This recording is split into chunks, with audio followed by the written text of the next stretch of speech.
we're going to go through class like we normally would. We'll kind of summarize the Parsha, though we're actually starting with the first 2 verses of the Parshas, but so we'll summarize beyond what we're going to teach, and then we'll do some kushiot, and then we'll show you some sources. We are just starting the book of Leviticus, which for some people is very exciting, and for other people, like the 99% of the population, it's not so exciting. But it means that we're going to be talking a lot about sacrifices and different types of sacrifices and why sacrifices, and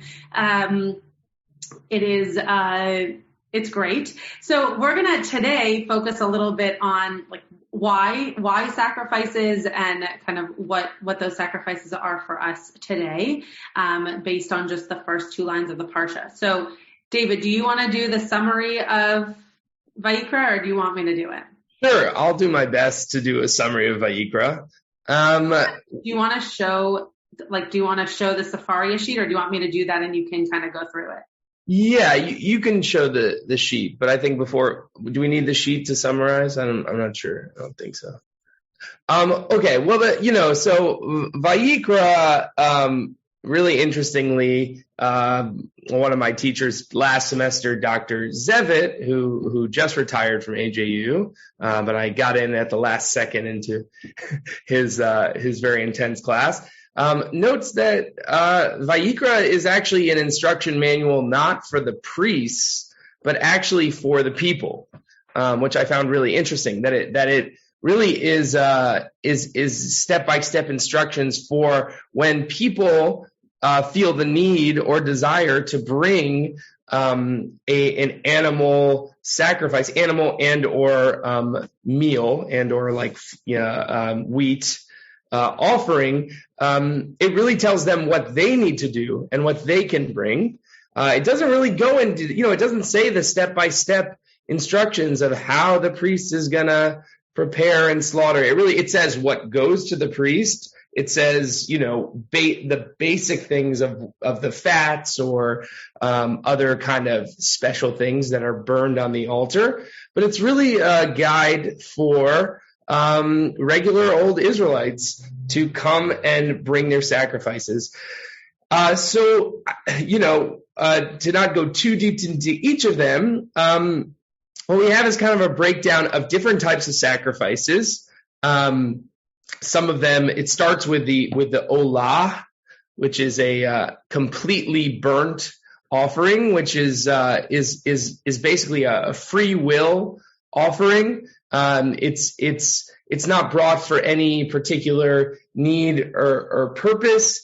It is just kind of the ideal, like, I want to give one of my major pieces of property to God, right? And so just to kind of back up for a second, the whole process of animal sacrifice, as far as we can understand it in our time, it seems to be, and many of you may know this, but some of you may not, seems to be that, animals are very valuable, right? And to give one up, especially a large one, like something from the flock, like cattle or some such thing, is a really big sacrifice, right? Thus comes that word. Though the word we're going to explore a little bit, that word korban, maybe a better translation is offering, but either way, you're offering up something that you don't necessarily have to, and it shows kind of like everything comes from God, so I'm just going to give up this major part of my property, to show that it's not about the property, it's about God. So it goes through a number of different offerings. You have this olah, completely burnt offering. We have sin offerings for individuals when they feel they've done something wrong or they know they've done something wrong. They give a certain sacrifice. There's guilt offerings, which are things when you think you've done something wrong, but you're not sure. So there's enough, you feel guilt. It's a good Jewish offering. That you have these options. And interestingly, in each of these categories, you have different possibilities depending on what economic status, what economic category you are in. So you have the option of doing larger animals if you're able to afford such things, which are kind of the cream of the crop deluxe package that you can order. But there's no real value distinction with something like a lamb or a sheep, right? Which is kind of the next tier down from these large cattle. And if you don't have that, that's also pretty dear. You can bring a bird of some kind, which is a lot cheaper, a lot easier to afford. And these are all viable options to get your sacrificial needs taken care of. I can see a commercial. All your sacrificial needs come down to the Mishkan. Any budget, no credit, no problem. Maybe that's a future. It's not a spiel sketch for this year, but it might be a spiel sketch for future years. So that's, I think, the basic sum up. And there's guilt and sin offerings for individuals, and there's guilt and sin offerings for leaders of the community, and for the community as a whole. If there's greater issues with maybe the community hasn't done something right or hasn't lived up to their full potential, there are offerings for that as well. I think that's a good sum up to start. Okay, so we are going to look at the first two verses of Leviticus. Karen, hold on one second. You can ask him a question afterwards, but we're going to look at these specific verses. So let me just share my screen really quickly. Okay, so first of all, what you're going to notice here, can you all see that? Yeah. Okay, great. It popped up something else, so I want to mention. Okay.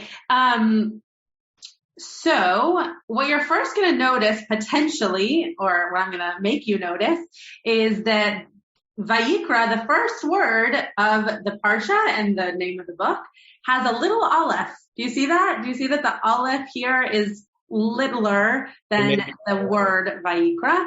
So as many of you know who were involved with Temple Beth before my time with Rabbi Ari Lucas, there's actually a book that talks all about the big and little letters of the Torah, and he was very enthralled with that. And as his intern, I enjoyed hearing him teach about the big and little letters of the Torah very often.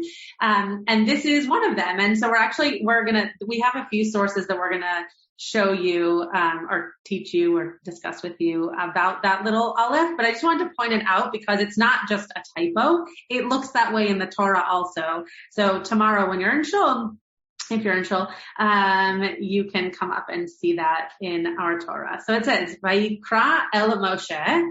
So, and, Vaydaber Adonai elav. So, and God called to Moses, and he spoke to him me'ohel moed le'emor, and he spoke to him from the tent of meeting as to say, Daber el b'nei Yisrael v'amarta elehem adam ki akriv mikem korban ladonai. So speak to Bnei Israel, to the children of Israel, and say really onto them, or say to them, a person, Adam, when they are, when I want to translate this very directly, when they are close, ki akriv, like when something comes close, or when he causes to come close, causes to bring forth, just to bring that he feel in there. Right. So, Rabbinical student, you know. Yeah, no, you're doing great. So they present this korban, this act of closeness to God. Min habehema, min habakar, umin hatzon, takrivu et korbanchem.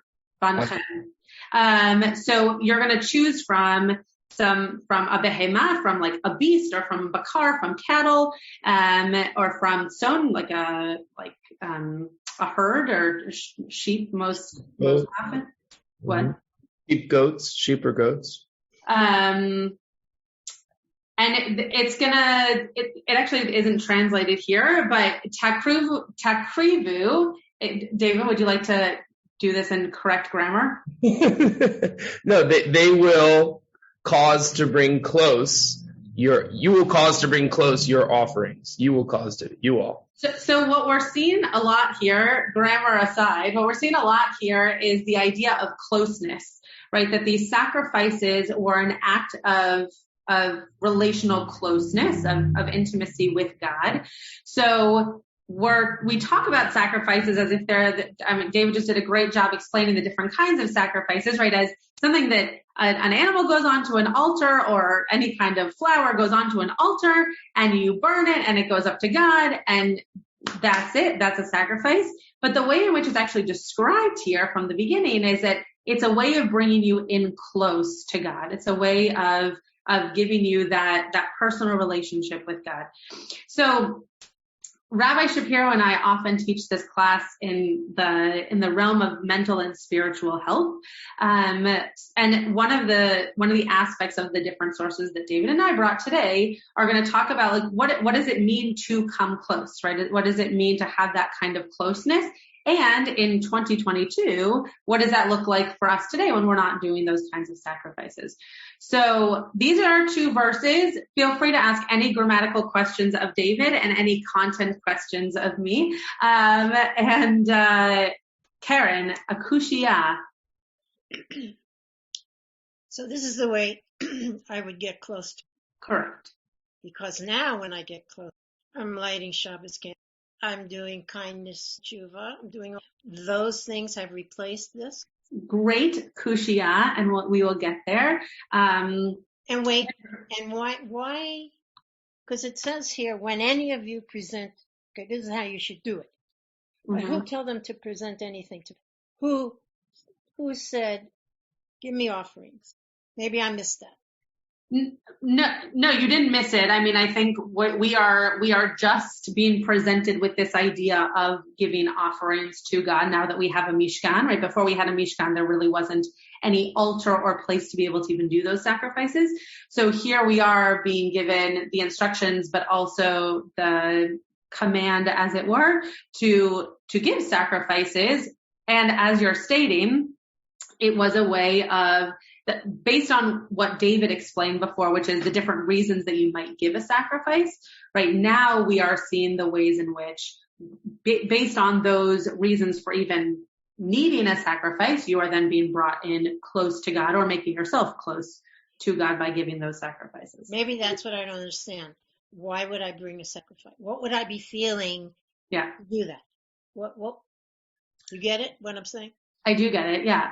Okay. There are different reasons. I think we're going to get to it. There are different reasons. If we don't get to it, bring back the question, but there are different reasons. Oh, yeah.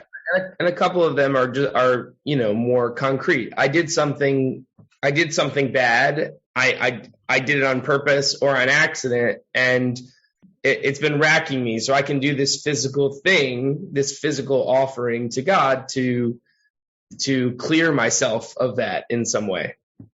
So that's one reason. Elon, Mike, and then Renee.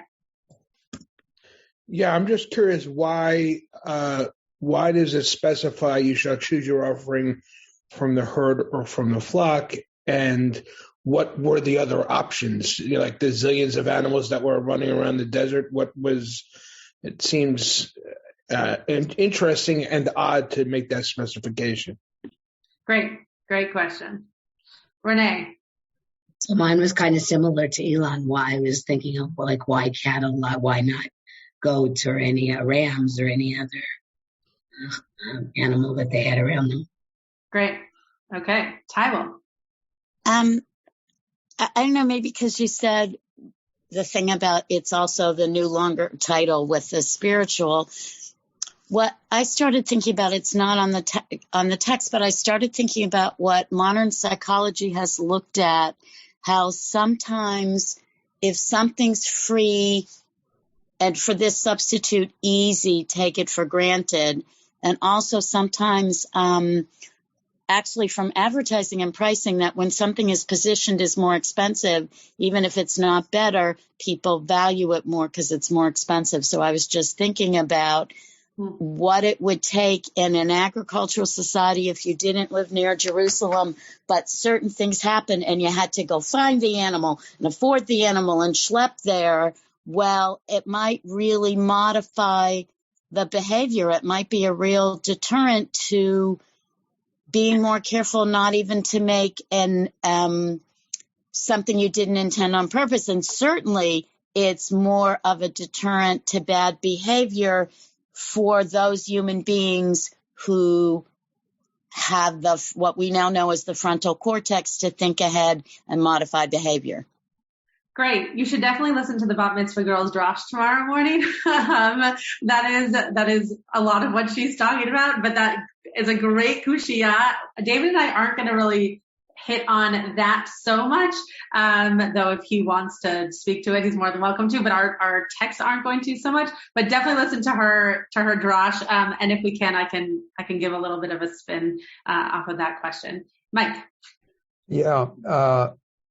I'm going back to what others have said, I think, and just adding my kushia to that, and that is the relationship of the animal, which is something that was obviously part of the society back then, but since the destruction since 70 or even before, there wasn't a temple and we pray. So the idea of coming close and the relationship to the animal, and how those two play off of each other, in terms of our actions is my question. Great. We're going to get to the prayer piece in just a minute. We do have a text specifically on that. But yeah, what does it mean to give? And now I'm kind of responding to many of you, not just to Mike, but what does it mean to give of something that is, it goes back to Elon's and Renee's question as well. What does it mean to give of something that's really important to you, right? That you actually need for your livelihood, for your food, right? These are animals that would have been used to do a job, but also would have been used to feed a family. So what does it mean to give up these animals as opposed to, I don't know, a chicken, which you would have many of, that would actually show even more of a dedication and even more of a loyalty to the act of sacrifice, because you are quite literally sacrificing something that you need to be able to show that closeness to God, to be able to show that dedication to God. And again, going back to how David described all the different sacrifices based on an action that you did, right? So it's not like, oh, well, I just think that maybe I should give up a cow today. You did something, and now the result of that, though not a logical consequence, for all those educators out there, but you did something, and now you are giving up something. And to go back to Tybal's point, part of what is going to be discussed in the Drosh tomorrow morning is this idea that when you gave an offering, I forget if it's the Tur HaAruch or Rabbeinu Bachya, one of the commentators that she's going to quote tomorrow, mentions that it's actually most important to give of the thing that you, quote, sinned with. So if you stole something from somebody else, the sacrifice that you might give would be that thing. So if you stole a goat, you would now sacrifice the goat, to be able to show kind of that logical consequence for your actions. But the other commentator, whichever one I'm not quoting before, says that the thing that's most important in these sacrifices is knowing what you did. It's not giving the sacrifice. It's knowing the action that caused you to have to give the sacrifice, and then giving the sacrifice to understand, oh, this is something that I did. And so now, if you're thinking about like kids going into timeout, oh, I know what I did wrong. Now I can come out of my room and say, I'm sorry. So just to go back to Tybal's point and to bring it in a little bit to everybody else. David, anything else you want to say before we look at some sources? Yeah, I mean, just to answer the idea about just bringing it from the herd or the flock. Actually, so there's so I think like Rambam and a number of different Ramban, Rashbam, a number of different commentators note, okay, why does it say from the herd or the flock? Because we're talking about the big animal category. It's to exclude like wild beasts. Like you're not supposed to bring wild beasts. You can only bring domesticated animals. And the herd or the flock is just the heading for the large animals, right? Just to reiterate, it doesn't have to be from the large animals. It can be from lambs, goats, sheep situation, or it can be from birds. And for almost all of these in this parsha, there's a tiered system. So and none of them are deemed necessarily better than the other. It's just, what are your means? Certainly, I think like if you have the means to do a bigger sacrifice, then that is encouraged. But it's not necessary. That's all I'll say. Yeah, Mike. I just was remembering something I read yesterday, and I just looked up, and the Devar the Rabbi Sachs sends out this week. He talks about the flocks as representing the herd instinct, the powerful drive to move in a given direction because others are doing likewise. And then he points out that the great figures of Judaism were distinguished precisely by their ability to stand apart from that. I thought that's interesting. It's a really good one this week. Everyone should read it. It is a very powerful, obviously he didn't write it recently, but it's a very powerful read. It's Rabbi Lord Jonathan Sachs's commentary, Karen, to your motions. Tyler. Along the lines of every year, well, Parsha comes up, triennials obviously a little different, but so say every 3 years, and you notice different things based on what's going on. And I had never I don't remember focusing, not that memory at my stage of life. Anyway, neither here nor there. The idea that you had to bring it in a way that corresponded most closely with what the infraction was reminds me of where the rabbis go on what a true apology is, true tshuva, not just pro forma. I mean, it's already starting the linking, because I've just been thinking about an apology from a friend of longstanding that's so pro forma, it's clearly the person doesn't mean it, but yet thinks, oh, I said the words, that should be enough, as opposed to stopping the action. All those, I think it's 4 elements of tshuva. Anyway, this just struck me a little differently, that it's starting to make that framework that there's no real tshuva if you don't change it so you don't do the same thing again. And that would be such a reminder where you had to figure out, oh, if it was theft, let's do this. If it's to whatever, what's the closest? It's not just like throwing money at something where money's the same for any kind of transgression. Yeah. Oh, wait, not that there's anything wrong with donating to charity, but you know what I'm saying? Yeah, it's a great connection. And I think that it is part of the way in which we define and experience sacrifices today, is figuring out the way in which, again, we could use the same word, right? We sacrifice elements of ourself or of our dignity or of our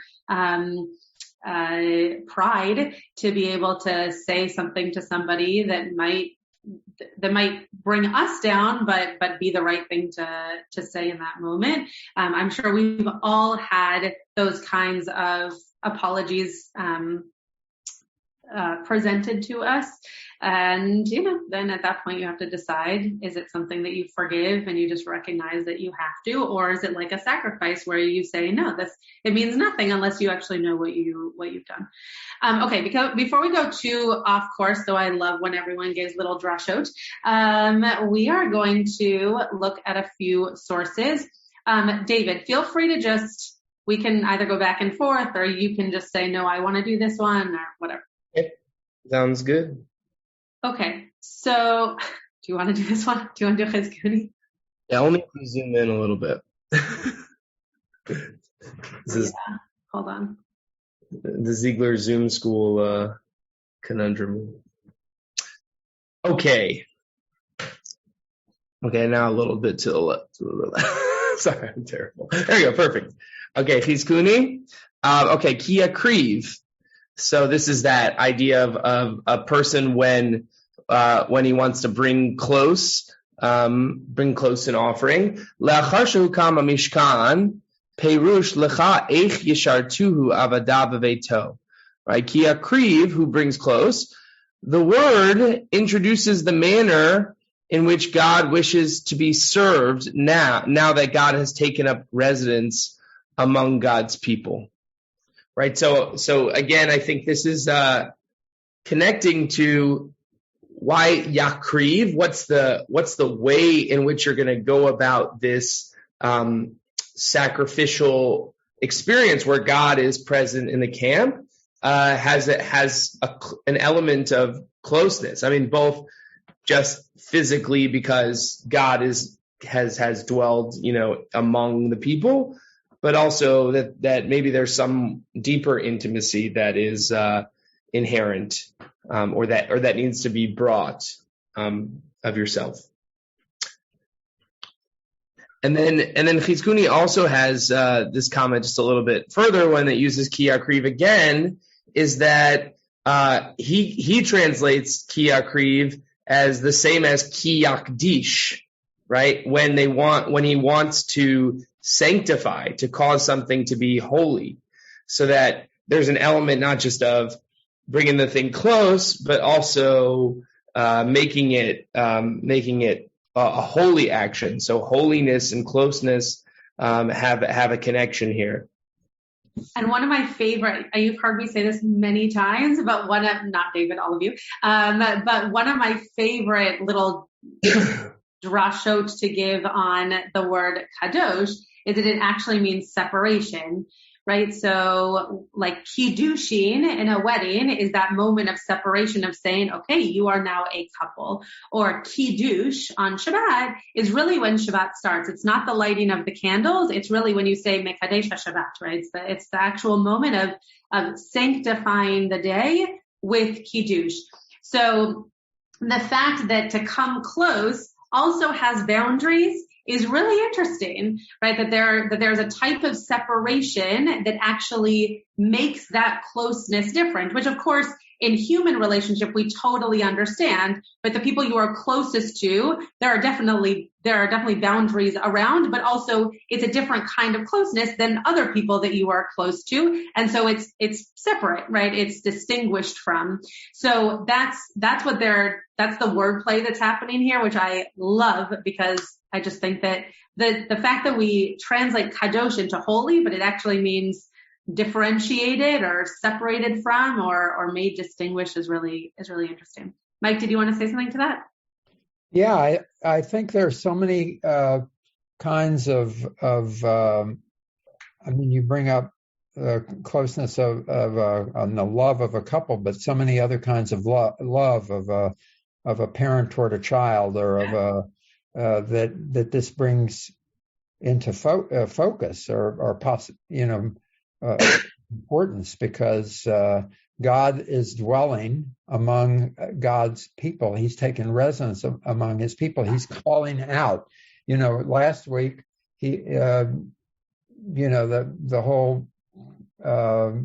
I guess in last week's Parasha too, Moses was somehow left out of the Mishkan, or couldn't go in because of the cloud hovering over it. But yet now we see that as he's taken up his presence, and he wants us to become close in sort of whatever way we can, and whatever way. But it brings out this love between individuals. It could be love between of other people in your orbit. It doesn't have to be just between a husband and a wife, I love that, Michael. Some of the commentaries I was looking at and trying to figure out what we would focus on. The first words, why does it say at the beginning of this book, Vayikra el Moshe, right?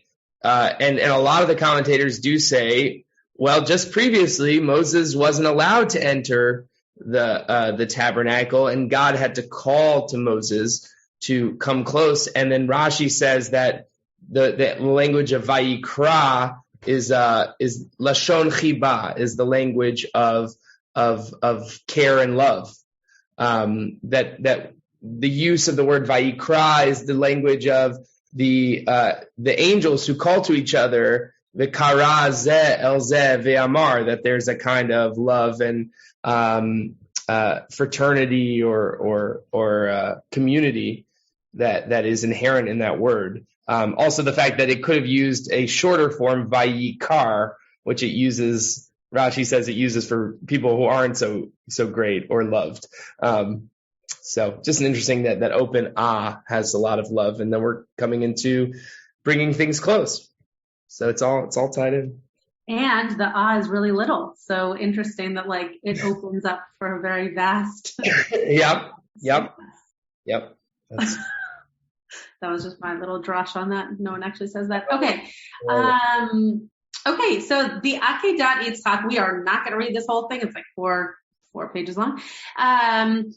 But this first part I thought was very, very interesting.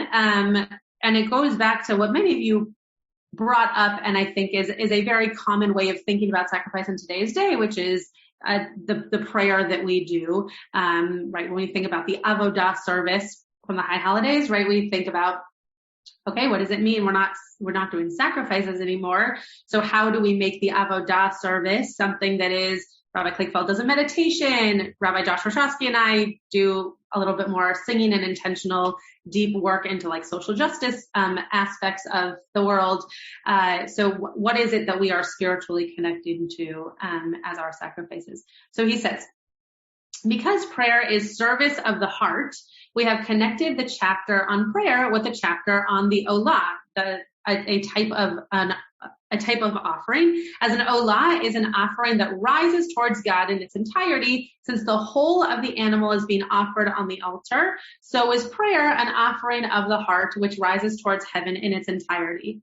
I just think this is such a beautiful way of thinking about prayer. I'm not sure if any of you agree with it or agree with me that it's beautiful, but I think if you are someone who enjoys praying and finds connection in prayer, whether that's through the music or through the community or through the words of the actual prayers, this is a really beautiful way of thinking about why is prayer connected to sacrifice, not just because, we don't have a temple anymore, but because we really are thinking about it as the entirety of ourselves in that moment of connection with a higher power. When our sages describe prayer without concentrating on its meaning as being comparable to a body without soul, they mean that the warmth of feeling generated by genuine prayer parallels the ongoing fire on the altar that burns the olah. So now we're getting into deep metaphor here, but the idea that you might we often hear keva and kavanah, right? That you might go through the motions of saying Modani when you wake up, that you might just say it because that's something that you have to say, is very different than actually meaning it when you say it. So do you have the kavanah to say it? Is what you're saying kind of connected to the actual saying of it? So that connection of body and soul. And there we're connecting it here to this idea of it needing to be kind of full to take over the sacrifice on the altar. I'm not going to read all this. Hold on one second.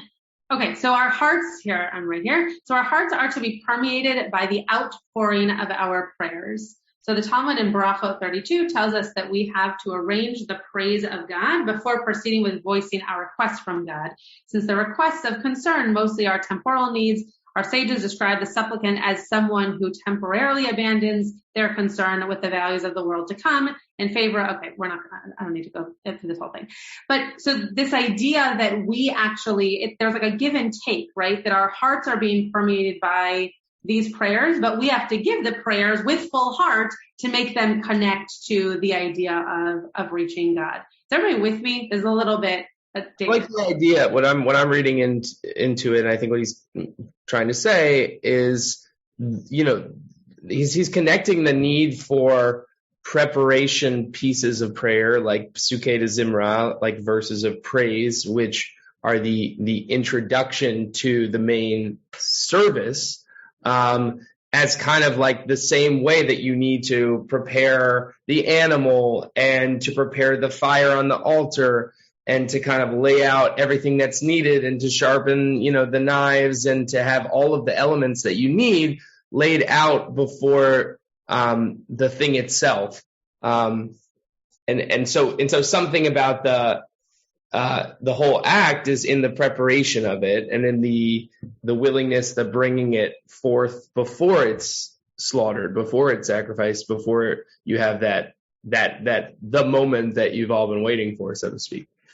It's so funny. That is not how I read it at all. But that makes a lot of sense. And it is an interesting way of thinking about both sides of what a sacrifice is, right? You have to know why you're bringing it and do the preparation to actually bring it. But then there also needs to be some connection to how does that make you live a life after you've brought the sacrifice, which is kind of the end result of that. And if you think about our prayer practice, we end Musaf, which was supposed to be this additional sacrifice. And so how do we actually leave services feeling like, okay, we've done all of this and now we're going to bring it into the rest of our week or just the rest of our day? It's very interesting. I hadn't thought about that. Yeah, Mike. I've read in the Art Scroll Siddur, they describe Psukei de Zimra as a preparation, and then or peeling away. Yeah. To prepare. The other thing that your and David's comments have brought up is a sacrifice. Is it the sacrifice? I mean, the sacrifice of the animal, or is it really God is wanting us to sacrifice? Really, it's our sacrifice. Mm-hmm. In other words, isn't it more like how the sacrifice is metaphor in a sense for our own sacrifice? It's realizing that we make these little inadvertent mistakes, let's say sin offering or something like that, or purposefully, and we have to be more cognizant of it. But that's exactly what it is. And I think that the way that we think about it is that way, but I actually think that it was created for the reverse. Right? It was created to be in the reverse, but yes, the way that we think about it today is exactly that, and they're both correct, right? They both get to the correct outcome. Yeah. Paula, and then we'll go to another source. Hi. So I'm going back to you're being told. So intentionality, I think, is what I'm thinking about here. And I think that's what you were talking about, or I think that's a valid interpretation of this commentary, where you can be mechanical about it. You can just say the prayers, I'm doing it, or you can be really intentional and you can, be very conscious of saying it and what it's evoking in you and what you're trying to accomplish. Mm-hmm. I feel like sometimes I'll say I'll light candles, and sometimes I'll have to repeat the blessing because I realize that my mind, even from the beginning of Baruch to the end, have been distracted. And I haven't been conscious, or I've been just letting my mind wander. And it was no, I'm lighting Shabbat candles. I really want to be cognizant of lighting Shabbat candles. I want to be in the moment, not planning, not remembering, not in the moment. And I think that here we have, God telling Moses, tell the people this, and then Moses telling the people this, but then there's the doing piece. And I think for me, what keeps coming back is the sort of the consciousness of the doing piece of it. and that's what you take. That's, sort of one of the purposes and one of the goals. Yeah, beautiful. I won't speak for David, but I know that many rabbinical students, including myself, when you're going through the motions, whether it's prayer or it's learning grammar to understand how to learn a sugya of Talmud, it feels very much like that, right? It feels like, wait, but I just want to get to the meaning part. I just want to get to that moment of prayer that makes me feel uplifted, connected to God. I want to have that, the moment that I had at Kol Tefillah as soon as Kabbalat Shabbat started, I want that every single Friday. Well, you're not going to get that every single Friday. And so it is, as a very famous man, Elliot Dorff once said, it's about taking those swings, right, in baseball. It's not just about making the home run every time. So you are completely correct, Paula. And I think that even if you don't feel that connection through the entire candle blessing, the fact that you're doing it is closer to the reason for it to be a ritual for us than if it's going to be meaningful each and every week. So the doing of the act, even if it's not going to be that high experience every single time, also gets you a little bit closer, which is why some of these sacrifices were made for those very mundane things in life. Yeah. And I think the hardest thing too about just like those moments, because it happens to me all the time as well, that there are a lot of blessings that could be said or to be said during the day. And you're just flying through your day, or you're rushing to get to Shabbat and, okay, I got to light candles now. How do we arrange that praise, right? How do we arrange our praise before we get to the big moment? And the challenge of especially in our society when we feel we have to multitask and we have to rush through everything and we got to do this on the way to this, is that stopping for a second, centering, and then lighting is, I think it's difficult, especially because Shabbat, getting Shabbat ready is such a rush, but it's a challenge for, that we're all trying to strive for. I find it very meaningful, and for me, if I'm doing it and I realize I'm not paying attention in the way that I want to pay attention, I would just I stop.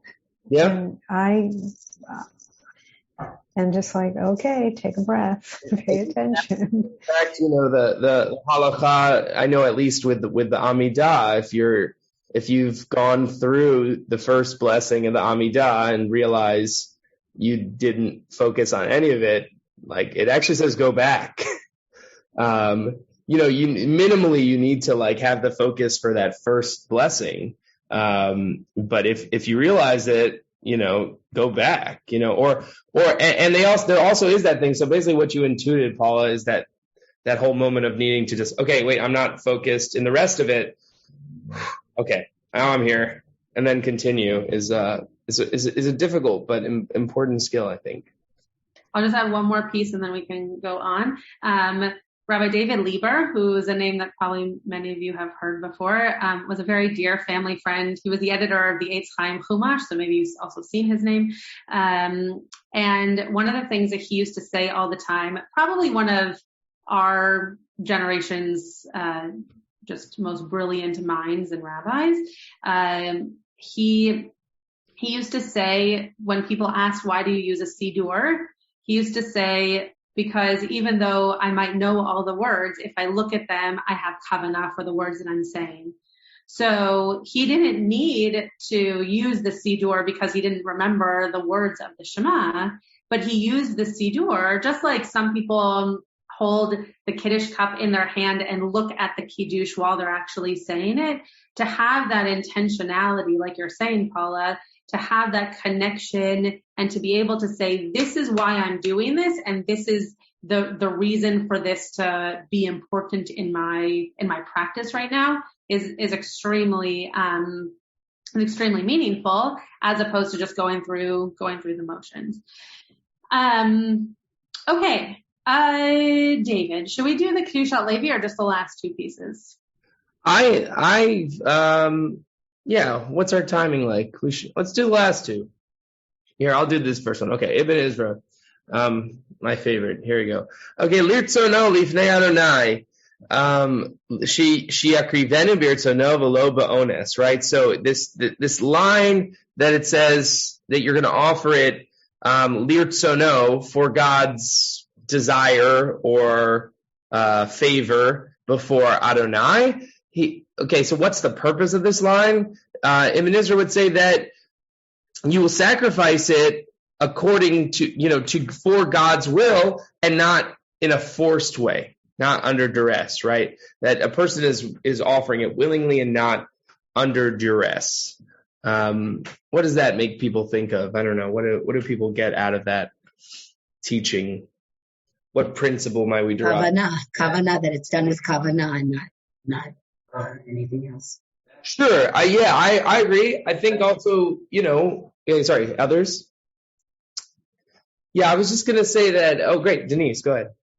So I think the idea of being willing, it was not talking about it here exactly, but I've been just thinking about this for other reasons. But I think it has to do with the idea of doing it from love and not from fear. And because later, a lot of the stuff with the Kohanim is about love. And when they do the blessing, it says, Livarech ezemo be'ahava, blah, blah, blah. Everything is about love. And all the rules also, when we add things into the davening for Shabbat, it's always and Hashem did this to us for love. And it's really a whole bunch of extra stuff we have to do. And it's a whole bunch of hassles. But it's always kind of reinforcing this idea that it's from love. Yeah. Right? Because you could have kavanah, but just be scared out of your mind. That's still a form of kavanah. Yeah. But this is it's supposed to come from, a happier, nicer, softer place. Yeah. A free place, a really free place. And you can imagine that, that this institution, might have some kind of social pressures attached to it. They gave it, so I should, they gave a free will offering. I want to do that, and maybe you actually really do want to do that. That could be one thing, but I think the idea is that, the intention, right, should be pure, that it shouldn't just be people telling you to do stuff.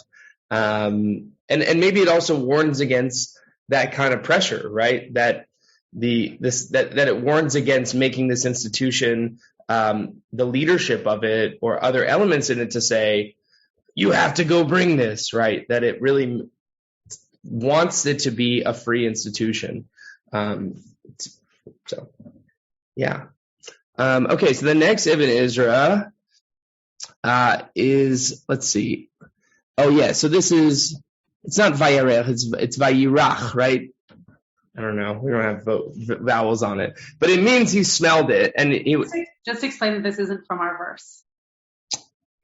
Oh, right. This is right. Okay, so this is going back to Genesis 8:21. I think this is Noah, right? Okay, Rabbi Schatz doesn't know. Sure. I think it's when Noah builds an altar after the flood, and God smelled the sweet savor of the offering. So it says, far be it, Chalila, it says, V'chalila, Chalila. I like that especially. Far be it that the Almighty should smell or eat, right? So we have this problem of... It is in fact from Noah. It's making me feel very embarrassed. It comes right after when Noah builds an altar for God. And it says, V'kach mikol behemah tahora. So he takes every pure beast, mikol ha'of hatahor, and every pure bird, and he vaya'ol olat b'mizbeach, and he offers them up as an olah, as a full offering to God. Nice. Good Great. job. A+, Bikiyud exam. Great. So God smelled this. We don't, far be it that the Almighty should smell or eat. We don't want to anthropomorphize God, even though, the Torah text does a lot. For it is also written in Deuteronomy, who ate the fat of their offerings, right? So then God is eating. Okay, so what this really means, rather the meaning of this is that God accepts the offering and the offerer as a person who smells a sweet odor, as a sweet odor is to a human being. So here Ibn Ezra is saying, the Torah is speaking the language of people. It can't help but speak in the language of people, even when it talks about God. And so that this smelling the sweet smell is a metaphor, basically. It's like a person who enjoys an experience, who smells a sweet odor. That is the feeling that God has upon accepting these sacrifices. What do we think about this? Well, before we ask them what they think about it, I want to tell you what I think. The reason that I really liked this, I love when Paula gives me a thumbs up for saying something like that. I feel like I'm a little cheerleader. That there is something really powerful about sacrifices here feeling reciprocal, right? That it's not just about us giving up something to God, but that God also takes something in and then it comes back to the people to be something that's pleasing. So the reason that I really like, even though this doesn't come directly from our text, it was a text that was indirectly connected to ours. And I really like that this shows, and maybe this is like my own personal theology of God coming through a little bit, but this shows that it's not just one way. It's not just, God is receiving our sacrifices, but it's also that the people need to be able to experience that which they benefit from those sacrifices, how their behavior changes from those sacrifices, and the way in which God is part of kind of all of that happening. Okay, now, what do you all think about this? Yeah, Mike. I think that is really lovely because it makes you feel that if you're making a sacrifice, what you said and what David read, if you're making a sacrifice as a person, then somehow if you think about God as more as having God is merciful, then if you act more merciful in your life, if you act with more love and mercy and compassion, then that's going to somehow come back to you. And it makes the world a better place. I mean, and boy, do we need that now. Well put. Other perspectives here on this? It takes you above our own, selfish endeavors, not that we mean to be selfish all the time, but we could be. And very material, very level. Yeah, the material obsessed reality, right, is I think always how I see this when I try to explain Vayikra to kids. I'm like I said, it's like if they took your iPhone, you gave up your iPhone and you were like, forget about it. I don't need it. It's for God. Maybe it's not exactly the same, but something that it has such economic power that you would be willing to offer to God is, I think, it's very powerful. It might not be exactly, how we would want to do it in our time, but the idea of it, I think, is really powerful. Paul, you want to say something?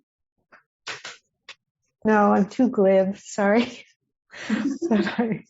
I have always preferred the meal offering. Right. Don't forget that there is as a vegetarian. Yes. There is the meal offering, and I think that's really important. And the smell, I always think of the meal offering as the smell of baking bread.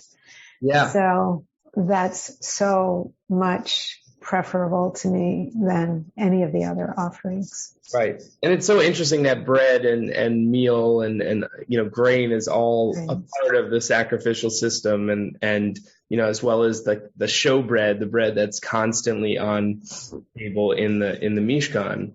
I imagine there were, hopefully that was like a really nice smell amongst the other smells that were happening. I think there was a separate space for that, actually.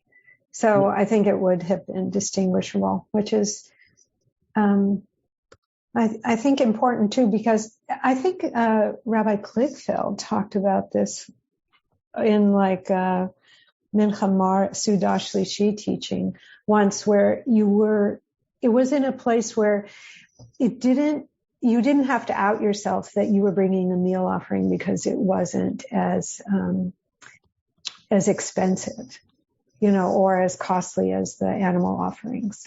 And so there was a way in which it was where it was located. You didn't have to sort of out yourself. Oh, yeah. I really appreciated. I think I was there too, Paul. I think it was a Sudah Shlishi. Last year. Today, yeah. Wow. Yeah. Different time. And that has stuck with me. It's awesome. Do you want to? I usually offer to Rabbi Shapiro that he can be the one to wrap up, and then he tells me to. But would you like to wrap up, David Kaplinsky? But you have to put a bow on your head when you do that. Rabbi Shapiro, you had very good Torah and very little shtick in comparison to Rabbi Shapiro, and also, well, we could have put on more of a show, but we didn't. Okay. I mean, there was I was trying to hold back the shtick. There's a lot of shtick to come this week, so figured I'd let it all get out on next Wednesday night. The poor that was nice. Good plug.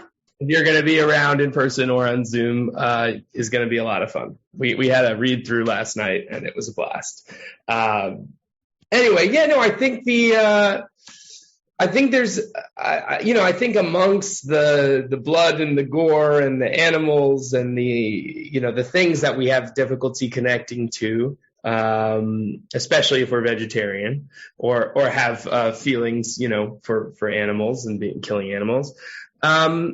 We see the idea, at least the idea that the text wants that the Torah wants to make out about this whole system, is that, it begins with this act of love and care in this Vayikra that Rashi speaks of, and that the word for these sacrifices is actually about closeness and intimacy, and it's an intimacy that is supposed to translate in a certain way, and maybe in a better way for us, into our prayers.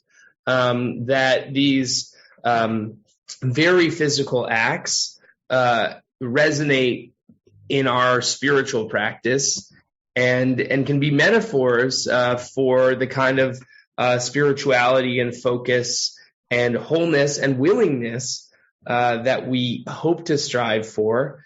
And that we're still pushed by lots of different pressures and social pressures. And I feel it too when I pray that, it's different when I'm praying alone and when I pray with other people. There's benefits of the support of the community, but also the feeling of other people watching. And am I just performing my Amidah for them in some way? I think I don't intend to have that, but sometimes it happens.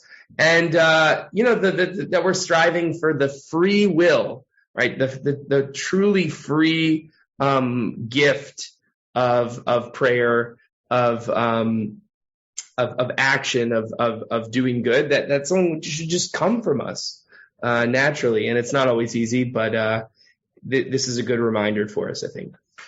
Awesome. The bow is here. So our class is complete, but we have a few more comments. So Paula or Denise can't get rid of it. Oh, sorry. I don't have a comment. It just like an idea popped into my head, but it's a totally new idea. So never mind. But you guys got me thinking. So okay, great. Bonnie, send us a message after if that works. Through someone. So, as I was listening, I realized that when I first came to my Judaism early as a teenager, and I really knew nothing. I knew the Aleph Bet, but I was drawn to the music, and to me, and I'm not musical. I just enjoy hearing it. But when you're talking about the wafting up of the smell, I thought of the music rising up, and that really made a difference in how I react and the closeness to God that I feel when I'm davening. So I just it is so beautiful, Bonnie. I love that. That it's different aspects of the way that we connect, but that we all hopefully find something that brings us in, right? And for you, that's the reach nichoach, the pleasing smell of the music that brings you in. That's really, really beautiful, and such a nice note to end on. Yasher koach, David. Karen, there's no inside services tomorrow. There's a bat mitzvah on the field with a drush that you will all somewhat recognize based on this class. And we're primed. What? We're primed. You were prepped. You're prepped. And library minion and David's teaching tomorrow afternoon. I have no idea what time, but I'm sure that it's in the afternoon. And I think 5:05 actually. Yeah. And we'll see you. 5 minutes every week, just to slowly forward. Yeah. At least it's not 3:30 p.m. or something like that. True. But until next week. Next week it's all going to be later. So change. Right, correct.